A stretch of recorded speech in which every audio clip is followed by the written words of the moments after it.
Sana, thank you so much for joining us. With me, I have Clive Lupao. Karibu Sana. Thank you so much. Thank you so much for joining us. Thank you for having me. You've got us. I was trying to tell Clive how interesting it is to host someone you've known. Yeah. I once participated in the Photo Freak competition in 2020. Yeah. Right before we get into that, who is Clive Lupao?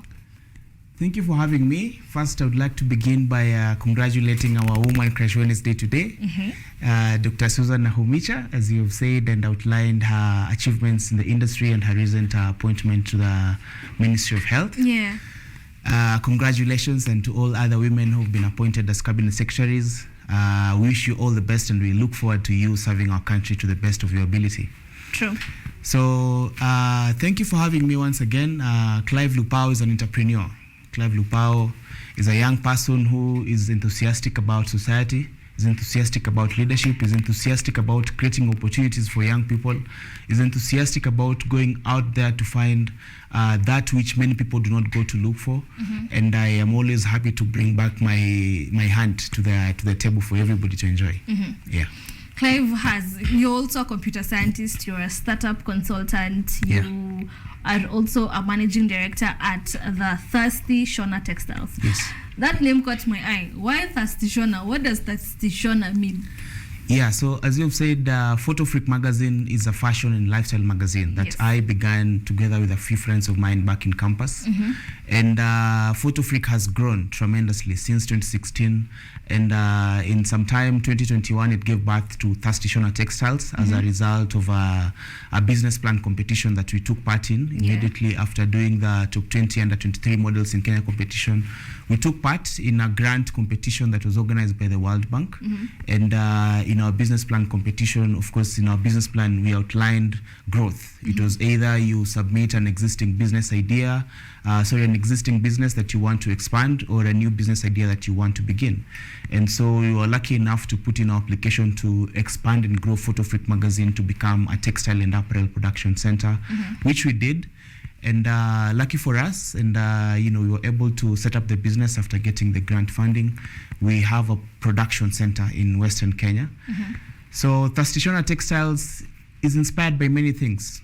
I am also in many other spaces. I am a fisherman. I do a lot of things to do with the water bodies and the blue economy, and having achieved or having gotten lucky to get this funding at a time when I was pursuing a blue economy course and I was interacting a lot with fishermen. I thought, why not come up with a name that also tells the journey of what I'm going through right now, my current space or my current projects that I'm working on. So I came up with Thirsty, of course, to show that you're thirsty for fashion, you're thirsty for new designs, you're thirsty for growth in the fashion industry, and of course Shona is a Swahili word for tailoring. So Thirsty Shona Textiles just basically tries to say that we are thirsty for bringing out the best designs, new ideas, the best designs in fashion, and just growing the industry. Yeah. Wow. Now there was also the Shati Rinda campaign. Yeah. What is the Shati Rinda campaign? So when you have a business or when you have a corporate organization, it is always the responsibility, I believe, of corporate organizations to come up with initiatives to give back to society. I know that we started the Shati Rinda campaign less than a year after we had begun operations in Western Kenya. But the plight that we see every day, the plight that we interact with every day when you see it, of course, in society, of course, we set up a production center in kind of a rural setting, and we see every day the challenges that parents go through. We see the economy. As a business person, building a startup, you also get to feel the pinch of the economy when things, inflation is coming up, things are becoming even more expensive. So you said, now that we have so many tailors, we have so many tailoring machines, we have access to fabric in the industry, why don't we find something to give back to society? And then we said, yes, I know that part of the things that we do is tailoring. We do uniforms for corporate organizations, for schools. We said, let us find a project that demonstrates who we are, that is in our line of production, that is in our line of activity. So we went to the schools. We did a survey in October last year. We went around schools in villages just to try and see the level of poverty, the level of impact that a proper school uniform can have in the performance of a child.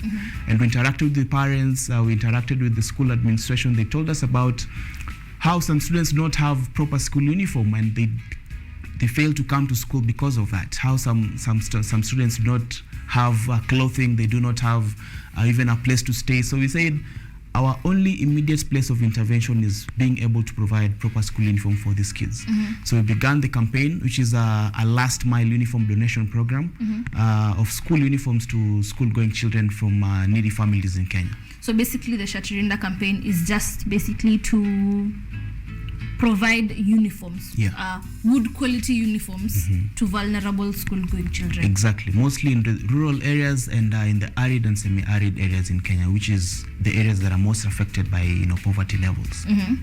What is the team? What does the team behind Now Shati Rinda campaign look like? Yeah, the team is a team of dedicated tailors, a team of researchers, a team of community engagement leaders, who give us information about the current situation in the schools around them. And they come to us, they give us reports of school dropouts, of cases, they invite us to visit schools that they think are really, really needy. And of course, we have a long list of schools that we want to go to, schools that we want to impact. We also get reports from social media or reports from mainstream television, and we set out a budget.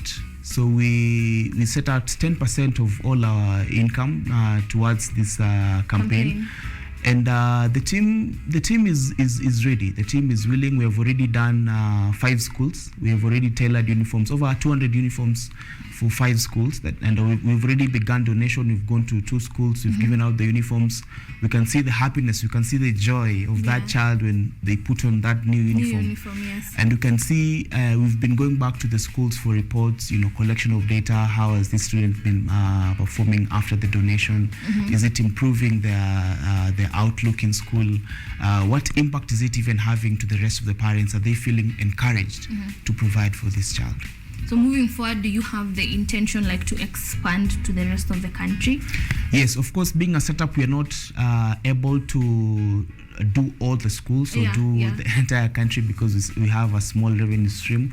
And that's why we came up with this top 20 under 25. I was actually about to ask what is the relationship between the top 20 under 25 and the Shati Rinda campaign? So like I said, we came from a fashion magazine to a textile production company. The fashion magazine is still running, and having the experience of the industry and the models and the fashion designers, we said, why don't we come up with a model that can be able to raise more funds for this campaign?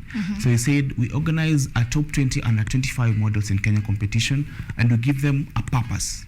From modeling, that there's this thing called beauty with a purpose, where if you win a pageant or you're a fashion model, you adopt a project in society, like an environmental conservation project, like a wildlife conservation project, or a Jiga campaign, or a PADS campaign.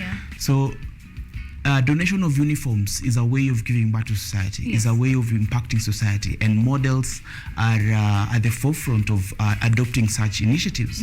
So we said we come up with this project, we make it a competition, and in the competition, models are supposed to raise funds for the schools they want to donate to. So for example, maybe you come from Mount Kenya, and a very needy school in your community, your home area. It could be the school you attended when you're in primary. It could be a school in your neighboring area that is really, really needy. So you say you want to support this school, you join the competition, you say why you are supporting the school. Are you sure the school is needy? Do you have accurate data that the school needs these resources? And then you join the competition. So in the competition, you're encouraging people to raise funds, but the funds will be used to tailor uniforms for donation in the school that you selected. And the model now becomes the lead person for this project. So they'll be the ones doing the donation exercises. They'll even be the ones inviting more partners and more sponsors to join the donation programs, talking to the local county governments and all other stakeholders in the neighboring communities where they come from. So how do these models participate now? The models out there who would want to be part of the team in the top 20 under 25. How do they get into the campaign? How do they participate, and what are the requirements? Yeah, we have been posting articles and information about the campaign on our social media pages and our website. Our website is photofreak.com. Photofreak is photofreak.com. And joining the competition is easy. You just have to be under 25 years of age. You just have to be maybe a model, an upcoming model or an established model. It doesn't matter. You join the competition, you select the school that you want to support. You say why you want to support that school. You upload some of your pictures that will be used in making campaign posters for this campaign. And then so judging there's a judging criteria for the winners of the competition, because we're only selecting the top 20. Yes. Of course, being a models competition, you would want to know what has this person achieved in the industry. Yes. Yeah. Apart from this campaign that now we want to raise funds, there's obviously those who have gone out of their way to do other initiatives before this one. Yes. In terms of pageant events, in terms of high fashion events. So we have a judging criteria where we look at your profile, we look at how much money you've raised in the campaign, we look at how much even social you are online. Because we are in the days of showbiz, we're in the days of digital marketing and content creation, and we want models to be brand ambassadors, and it's very hard to become a brand ambassador without social media influence. Yes, true. So we also encourage our models to have, that big publicity image out there. So we look at all these things, and then we are able to come up with the top 20 list at the end of the competition. Top 20 now under 25. Yeah. Maybe these models are wondering, yes, I will participate and maybe bring in funds, but then what do I stand to gain as a model? As a model, you, like I've said, you are the lead person in this project. So this is your project, actually. The money will be used by, of course, it will be used by Thirsty Shona Textiles to tailor the uniforms, but you are the one who is selecting the school. You're the one who will lead the... So it is your project. It is your project. It is a project for your portfolio. For your portfolio. It is even encouraging you to raise, to have resource mobilization skills. Because when you adopt this project and you get this little money money that you'll get from this fundraising, you now have the responsibility of even getting more partners on board. And, getting more partners on board means more presence out there in terms of opportunities that you'll have access to, even in your county government, in your local, you could be the ambassador for this project, So in terms of participating in the project, of course, you're going to get an award as, being among the top 20, recognized among the top 20 models. You're going to get resources that you have to manage. You're going to have a project that I know there's so many models out there who really want to have a project, but they don't know where to start. They don't know where to begin. Or they've won many other competitions, in their local towns, but they didn't adopt any project. So this is an opportunity for a model to really showcase the kind of impact that they can bring to society through the competition. Wow. Maybe someone is wondering, if and when I become now the top 20 under 25, will I eventually be part of the team? Will I eventually be permanently or temporarily part of your team now in moving forward now with your other campaigns? Yes, we intend to do this top 20 under 25 models in Kenya yearly, because we want this to be a continuous program and give opportunities to others as well. But of course, having now established a working relationship with us, we have a number of benefits that we have listed on our website, or on how you're going to benefit as a model, working with us in our other campaigns and our other partners and sponsors. Yes, so definitely it is going to be a long journey.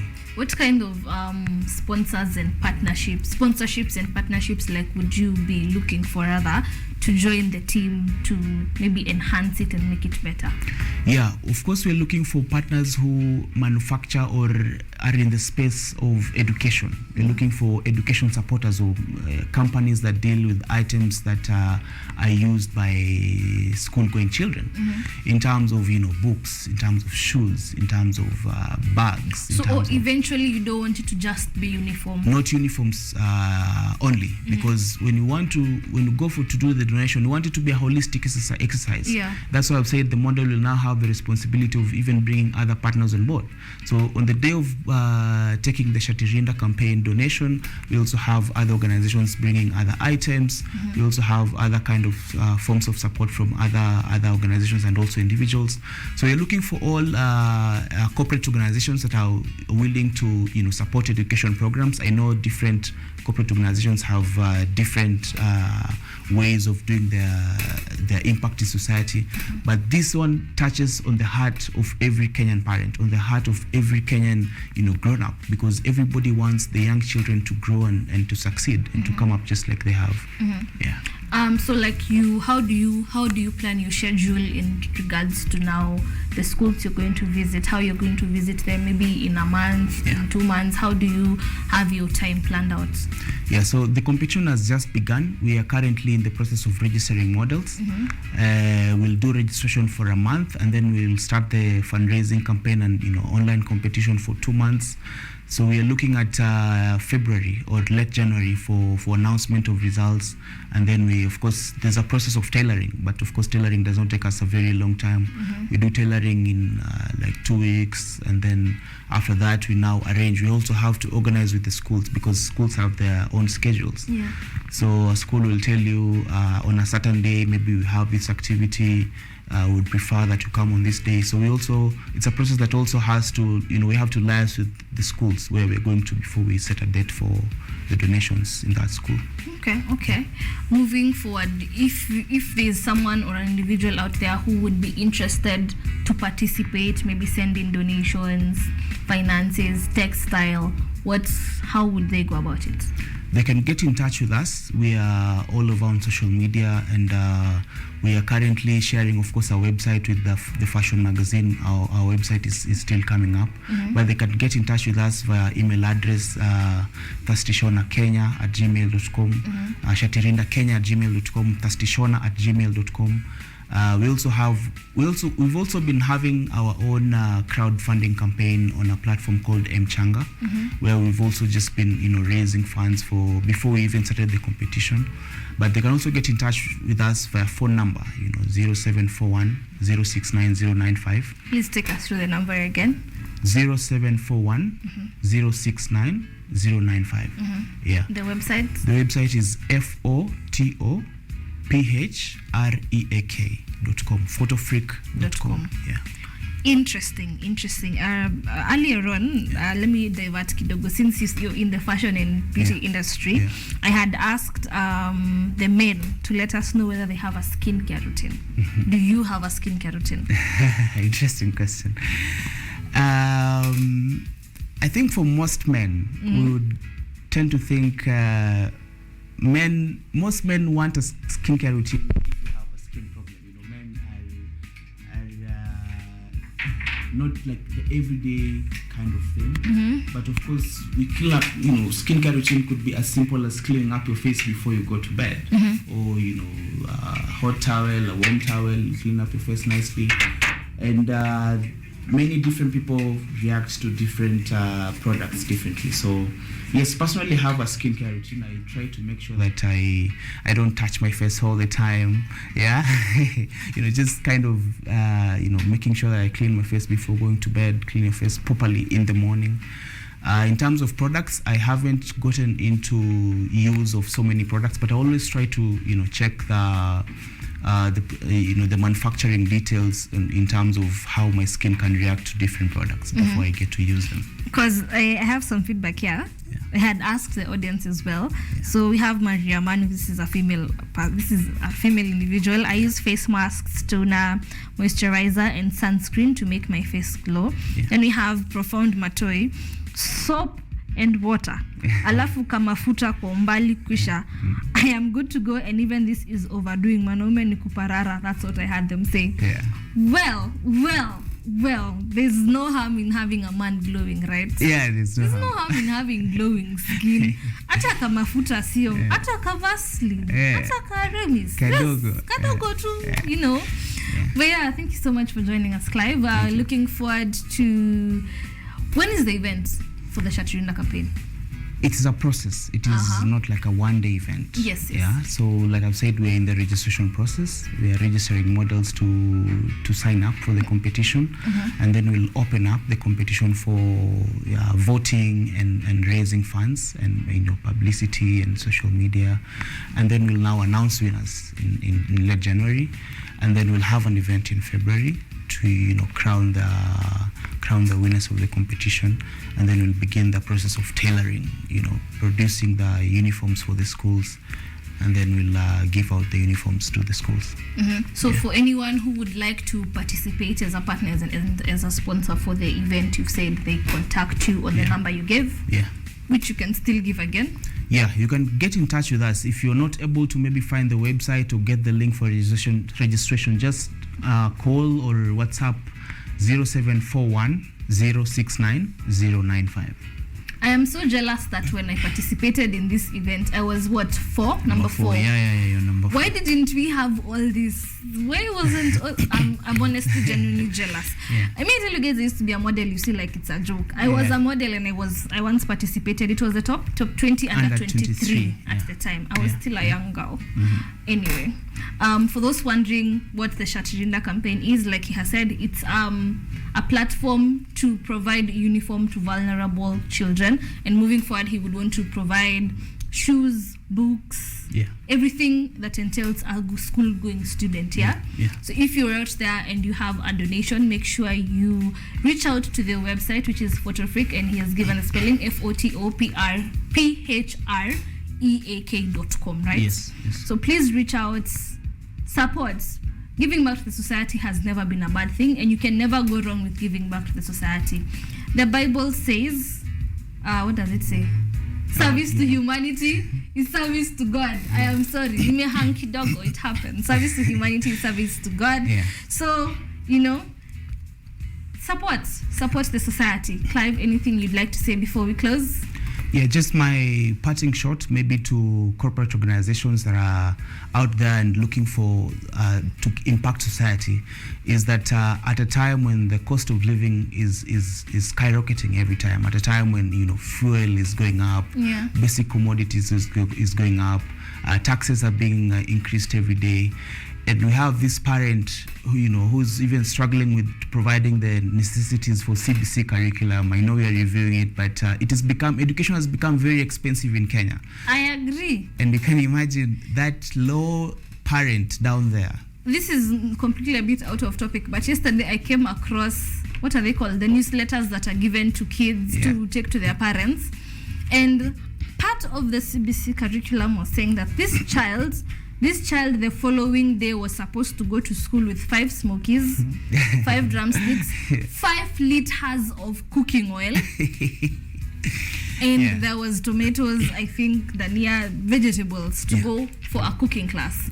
But then I asked myself, how would a vulnerable parent, not even any parent, afford 5 liters of cooking oil in this economy? And my question was even, how do you cook 5 smokies with 5 liters of cooking oil? And then I was also wondering, assuming this class has like 20 students, so if every student comes with 5 liters of cooking oil, you want to tell me you will cook 20 times 5 is 100. You will cook 100 smokies with 100 liters of cooking oil. It does not make sense. But anyway, we are glad that it's being reviewed. And like you said, to the vulnerable parent, it sort of is not, it's not as fair to everyone. So provide support if you can. So we are encouraging corporate organizations to come out and support this parent, because a school uniform has been the basic need for a school-going child from a long time ago. And now that we're reviewing a curriculum, we want to make it better. Now the parent has to shift attention to these other things, or has to now wonder, what will I do? So we know that there's a lot of such challenges. Even for that child, they get frustrated because if my parent is not giving me cooking oil, you feel like you're not fitting in. You don't feel like you're not fitting in. You don't have the courage to go to school. My friends will laugh at me. We are poor at home. So a basic school uniform could just be the only motivating factor for this child. True. And now also, in the fashion industry, Africa is growing, and Kenya is also growing, and Kenya has been at the forefront of Africa, has been the leader of Africa in many aspects. We've seen in technology, Kenya has done it. We now have Microsoft and Google setting up offices in Kenya. They are like the backbone. Yeah, we've done it in athletics. We have the Kipchoges who are winning marathons, and beating their own records. We've done it in acting. We have the Lupita Nyong'o. We have NBA now in Africa. So the next level of Kenya, the next level that Kenya should conquer is fashion. And we want, the big brands to set up their headquarters in Kenya. We want the big brands to bring their manufacturing processes to Kenya. And that can only be possible when we put our fashion industry at the forefront. Wow, thank you so much, Clive. We really appreciated joining us today. Thank you. We don't take it for granted. Thank you so much for your time and your knowledge. To everyone out there, please donate if you can. Share the little that you have with those that do not have. Like I said, giving goes along with it.